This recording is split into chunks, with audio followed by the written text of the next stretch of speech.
perkenalkan dan selamat siang. Nama saya Nicholas Edward Syagian dengan nomor 322312162, Pendidikan Sejarah Fakultas Ilmu Sosial. Saya akan menceritakan secara singkat saja ringkasan saya kepada keluarga dekat saya yang ada di dekat saya.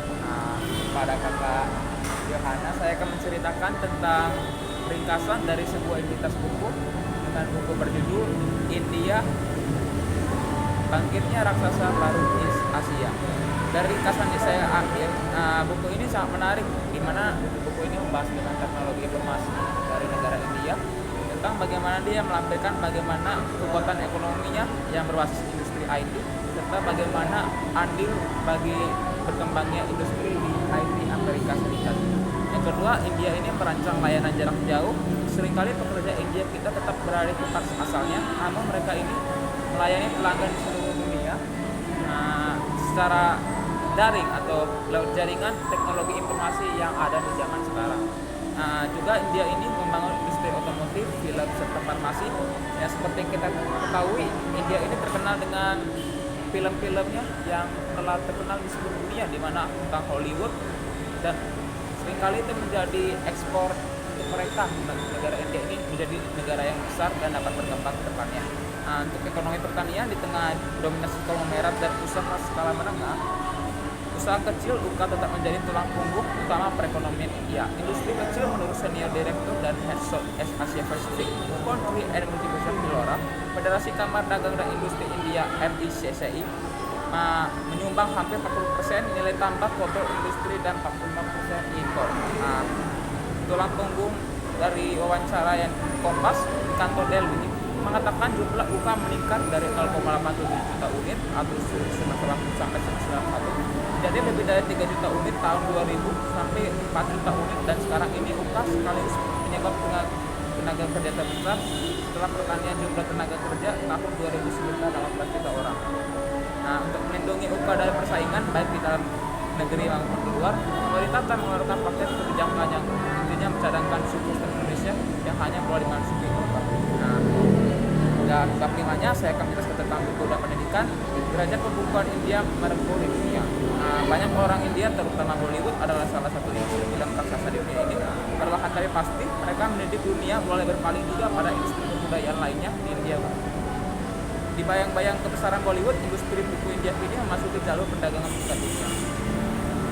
Sisi lain India pada India modern adalah saling India ini seringkali pada di jalan mereka itu tidak memiliki adab dan biadab sebagai agar contoh pada negara berkembang lainnya, di mana di India ini seringkali di jalan mereka saling serobot dan tidak seperti mempunyai aturan, dan itu kan menjadi contoh yang buruk bagi negara-negara lainnya. Juga sisi India negatif lainnya adalah mereka itu tidak bersahabat terhadap kendaraan-kendaraannya, jadi tidak saling serakah lah gitu kan. Juga tentang harta-harta mereka, seringkali mereka membayar mahar kepada istrinya, jadi semena-mena gitu kan, dari apa yang saya tangkap tentang pernikahan dengan membayar mahar ini. Sekian yang saya dapat sampaikan kepada kakak.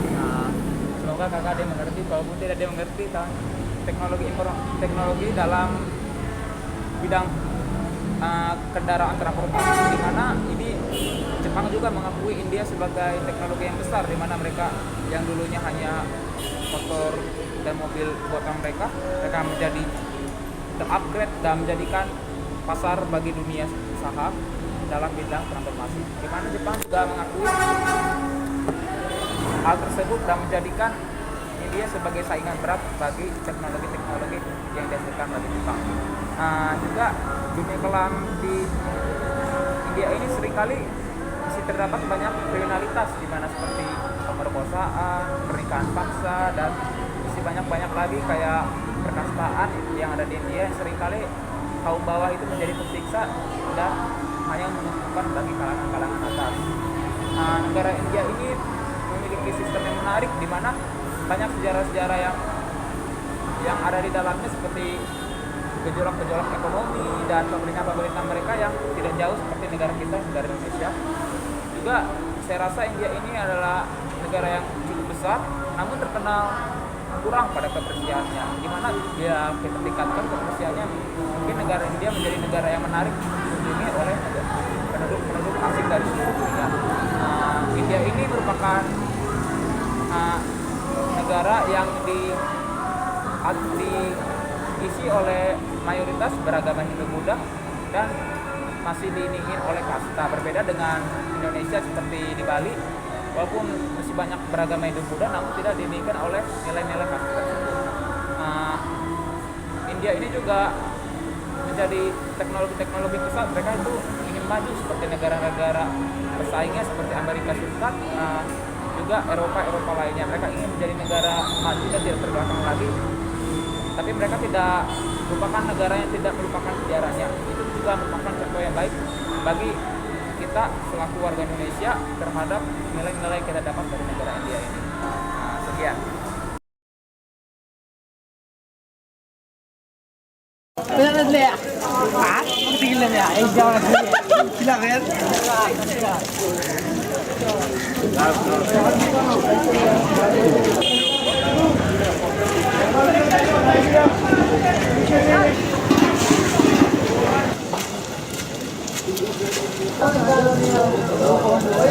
Także nie, oni tego nie jedzą całego, tak się rozwijają. Wiesz, gdzieś tu jest ten sami gdzieś jak banana do jedzenia. To można sobie machnąć. Podobno rakotwórcza, ale... Wszystko jest rakotwórcze. O, jakie mocne. Tutaj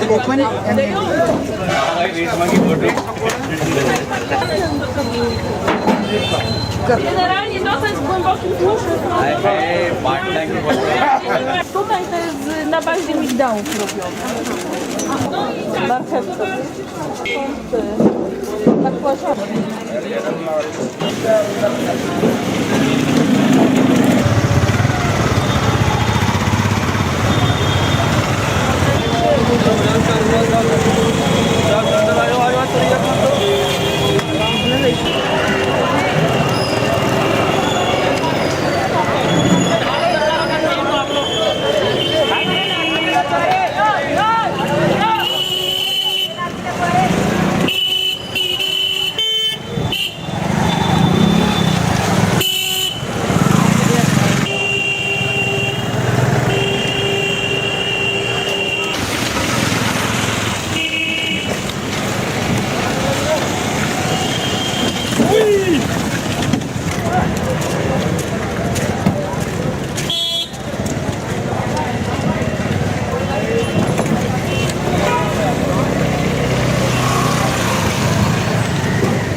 Tutaj te przyprawy są rozpakowywane i wysyłane i do Europy, i w dalsze zakątki świata, także generalnie to jest...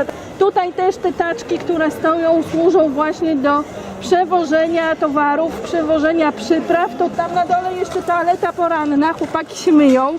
Tutaj sobie też podstawowo gotują, także te wszystkie blachy na beczkach, które stoją, to są takie prowizoryczne kuchenki. Przy ładnej pogodzie można tu też zobaczyć często skaczące małpy, bo jest ich też. I zobaczcie, że tutaj są sami mężczyźni, także to sami panowie pracują, a kobiety siedzą w domach i zajmują się już dziećmi i gospodarstwem, które...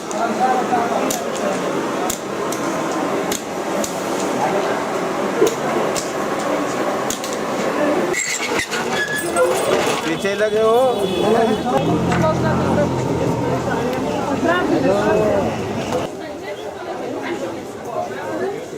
Tak, mają szafran. Szafran też warto wziąć pod uwagę. Taka rozgrzewająca. Przykład anyż w cukrze, może być anyż w czystej postaci.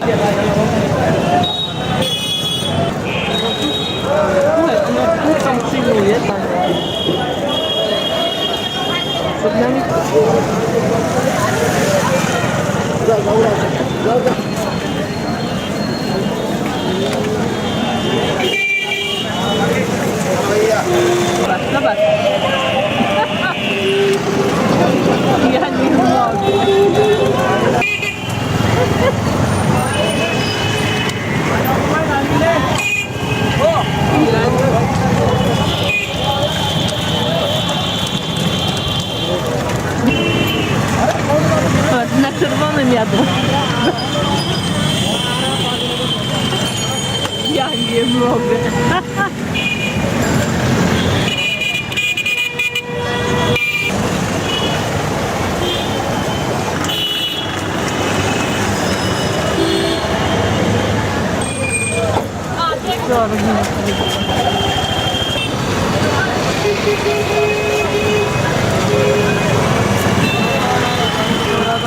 Pod którą jedziemy? Bliżej jest na.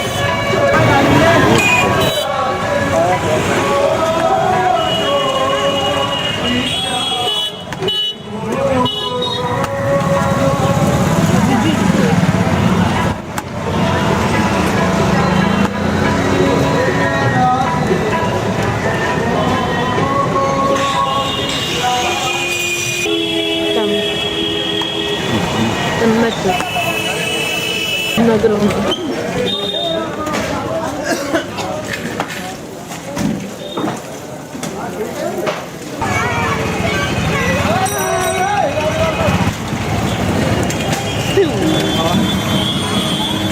Poubierane kozy, tutaj też właśnie jeśli chodzi o zwierzęta, o ich ubieranie, dokarmianie, znowuż wynika to z religii. Hindusi wierzą w karmę i dar. Dla Hindusa życie nie jest nagrodą, kara nie jest śmiercią. Tutaj generalnie wierzą w reinkarnację. Chodzi o to, żeby z tego cyklu reinkarnacyjnego, który nazywa się samsarą, uwolnić i osiągnąć właśnie ten stan, no można powiedzieć, naszego zbawienia, czyli mokszy. Czyli to nie jest tak, że żyją, żeby w przyszłym życiu mieć super i fajnie, tylko żeby gromadząc tę dobrą karmę poprzez dobre uczynki, które są sumowane zarówno z poprzednich żyć, jak i z tego doczesnego, żeby to życie było jak najlepsze, ale nie tylko materialnie, także tutaj bardzo często też ci zrealizowani, powiedzmy, Hindusi w wieku już starszym porzucają domy i właśnie udają się na pielgrzymki, już koncentrują się na tym życiu duchowym, stąd też bardzo wielu jest takich wędrownych sadów. Jeżeli ktoś przez całe życie był niedobry i tą złą karmę tylko gromadził, może w ponownym życiu narodzić się jako zwierzę. No i teraz, jak się urodzi jako zwierzę, no to nie ma możliwości, tak, uwolnienia z tego cyklu reinkarnacyjnego, natomiast może ponownie urodzić się w ciele człowieka, jeżeli właśnie będzie mieć tę dobrą karmę. Stąd też bardzo często tutaj astrologowie doradzają między innymi, że karmienie bezdomnych zwierząt, zaopiekowanie się takim właśnie zwierzęciem, zrobienie czegoś dobrego. To jest świątynia Hanumana. Głowa małpy i ciało człowieka.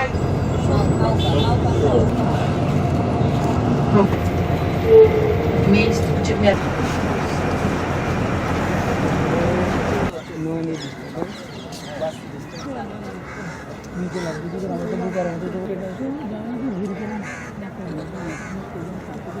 Przyjeżdżają, natomiast sami Hindusi, zobaczcie, mogą, znaczy, tak jak powiedziałam, my też moglibyśmy znaleźć na sam.